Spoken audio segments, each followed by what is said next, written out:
حضرت ابو بکر صدیق کی بیٹی حضور کی زوجہ حضرت عائشہ صدیقہ رضی اللہ تعالی عنہا آپ فرماتی ہیں کہ میرے کریم نبی نے ارشاد فرمایا، کیا فرمایا؟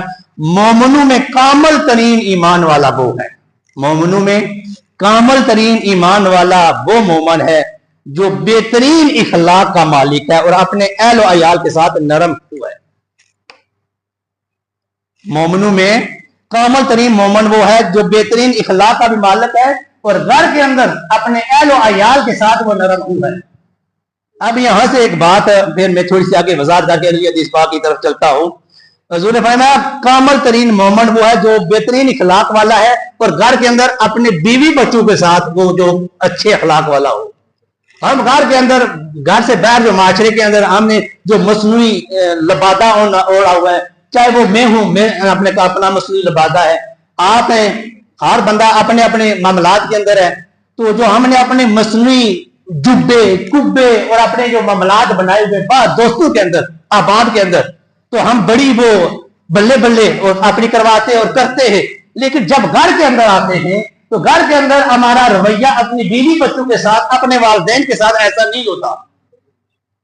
ہونا تو یہ چاہیے تھا کہ پہلے اپنے گھر کے اندر، پہلا سٹیپ آپ کا اپنا گھر ہے، اپنے والدین کے ساتھ تمہارے معاملات ٹھیک ہونے چاہیے، اپنے بیوی بچوں کے ساتھ تمہارے معاملات ٹھیک ہونے چاہیے، تمہارا رویہ ٹھیک ہونا چاہیے۔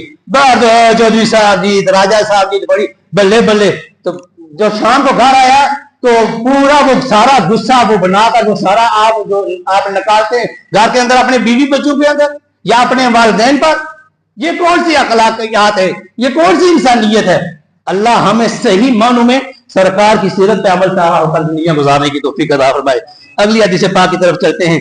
جامع ترمذی شریف کی حدیث پاک ہے، حضرت راوی ہیں حضرت جابر رضی اللہ تعالیٰ، سب کہتے ہیں رضی اللہ تعالیٰ عنہ۔ حضرت جابر رضی اللہ تعالیٰ عنہ حدیث پاک کے راوی ہیں کہ نبی کریم صلی اللہ علیہ وسلم نے ارشاد فرمایا، تم میں سے زیادہ پیارے اور قیامت کے دن میرے نزدیک وہ لوگ ہوں گے جن کے اخلاق اچھے ہوں گے۔ حضور نے فرمایا کہ قیامت کے دن تم میں سے میرے نزدیک زیادہ پیارے بھی وہ ہوں گے اور قیامت کے دن میرے نزدیک زیادہ وہ لوگ ہوں گے جو دنیا میں جن کے اخلاق اچھے ہوں گے۔ اللہ ہمیں اخلاق اچھے کرنے کی توفیق عطا فرمائے۔ اب ترمذی شریف کی اگلی حدیث ہے، 4 نمبر حدیث پاک، راوی ہیں حدیث پاک حضرت ابو دردہ رضی اللہ تعالی عنہ۔ آپ فرماتے ہیں کہ سرکار نے فرمایا حسن اخلاق سے بڑھ کر میزان عدل پر، قیامت کے دن میزان عدل پر حسن اخلاق سے بڑھ کر کوئی چیز نہیں ہوگی۔ سب سے جو بھاری چیز ہوگی وہ بندے کا حسن اخلاق ہوگا، جس سے ہم آج کوسوں دور ہیں گرامی القدر حضرات۔ قیامت کے دن سب سے جو بڑھ کر وہاں وزنی چیز ہوگی وہ حسن اخلاق ہوگی۔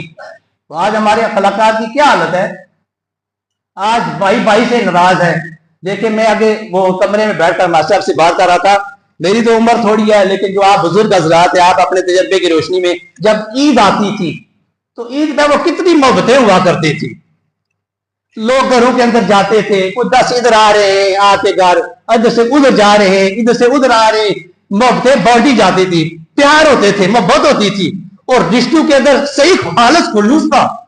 لیکن آج پیسہ آ گیا جی، جتنا پیسہ زیادہ ہو رہا ہے کچھ اس کی بھی باتیں، لیکن ساری اس پہ نہ ڈالے نا۔ یہ جتنا پیسہ آ رہا ہے اس پیسے کے ساتھ ساتھ وہ محبتیں بھی، وہ رشتوں میں وہ محبتیں، وہ جو درد تھا، وہ جو اخلاقیات تھے وہ ختم ہوتے جا رہے ہیں۔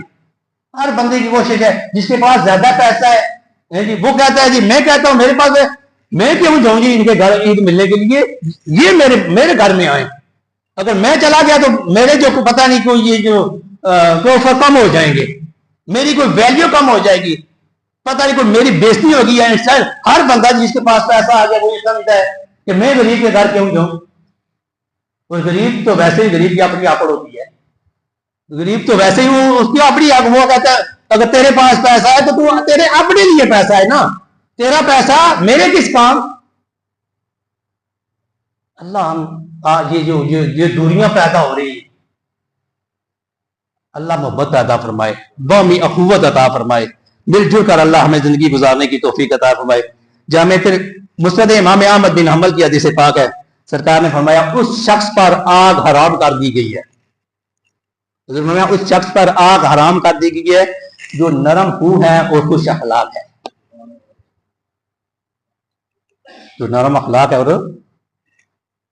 نرم خو ہے اور خوش اخلاق ہے، اس بندے پر قیامت کے دن جہنم کی آگ اللہ پاک نے حرام کر دی ہے۔ آگے جامع ترمذی کی حدیث ہے، راوی حضرت ابو ذر غفاری رضی اللہ تعالیٰ عنہ، سرکار نے فرمایا اپنے مسلمان بھائی کی طرف دیکھ کر مسکرانا بھی صدقہ ہے۔ تو ساری کیا حالت تھی؟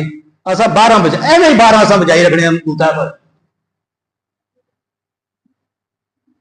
ہر وقت ہمارے چہرے پہ 12 بجے رہتے۔ حضور فرما رہے ہیں کہ اپنے مسلمان بھائی کی طرف دیکھ کر مسکرانا بھی صدقہ ہے۔ جب آپ اسے ملیں اور اس انداز اور محبت کے ساتھ ملیں کہ اس کا دل خوش ہو جائے، یہ بھی حضور نے فرمایا صدقہ ہے۔ خالی کالا بکرا پھیری یہ صدقہ نہیں دسا ہی دے رہا ہوں۔ گھر سے آپ کدے قدم اٹھا کر جامع مسجد کی طرف آ رہے، ایک قدم اٹھانا بھی یہ صدقہ ہے۔ سرکار نے فرمایا کہ انسان کے جسم کے اندر 360 جوڑ ہیں اور ہر جوڑ پر ایک صدقہ دینا یہ واجب ہے۔ صحابہ گزار ہوتے یا رسول اللہ ہماری اتنی بساط اور اتنی استطاعت نہیں ہے کہ ہم اتنے زیادہ صدقے دے سکے۔ حضور نے فرمایا کہ تم نے پتہ نہیں صدقے کی کیا ڈیفینیشن سمجھی، صدقہ کیا ہے؟ کسی مسلمان بھائی کی طرف تم دیکھ کر مسکراؤ گے، مسکرا کر ملو گے تو یہ بھی صدقہ ہے۔ گھر سے تم مسجد کی طرف نماز پڑھنے کے لیے چلو گے تو ایک قدم اٹھاؤ گے تو یہ بھی صدقہ ہے۔ کسی کو ایک گھونٹ پانی پلانا، جاتے ہوئے راستے میں کوئی تکلیف دے، کانٹا پڑا ہوا ہے، پتھر پڑا ہوا ہے، اسے اٹھانا یہ بھی صدقہ ہے۔ اٹھانا تو دور کی بات ہے، ایسے پتہ نہیں کوشش ہونی کہ ایسا پلیار دینے ٹینگرا نا کٹی باہر رہ تھا چھکی تھا، ٹھیک ہے جی، بندہ جا رہا ہے تو پھر انسان پتہ اپنی کوشش سے بچتا ہے۔ کوئی موٹر سائیکل میں گلیوں کی یہ حالت ہے ہماری، ہم مکان کروڑ روپیہ ہم لگا دیتے ہیں اپنے مکانوں پہ، کوٹھیوں پہ، اور کوشش کرتے ہیں وہ سارا پانی جو ہوتا ہے گھر کا نکال کر گلی میں ہم پھینک دیتے ہیں جی۔ کوئی انسانیت ہے یہ؟ کیا ہم گھر کے اندر کروڑ روپے لگا کر ہم مکان بنا سکتے ہیں تو کیا گھر کے اندر تو ایک چھوٹا سا 10,000 روپے 5,000 خرچ کے کوئی منڈول نہیں بنا سکتے؟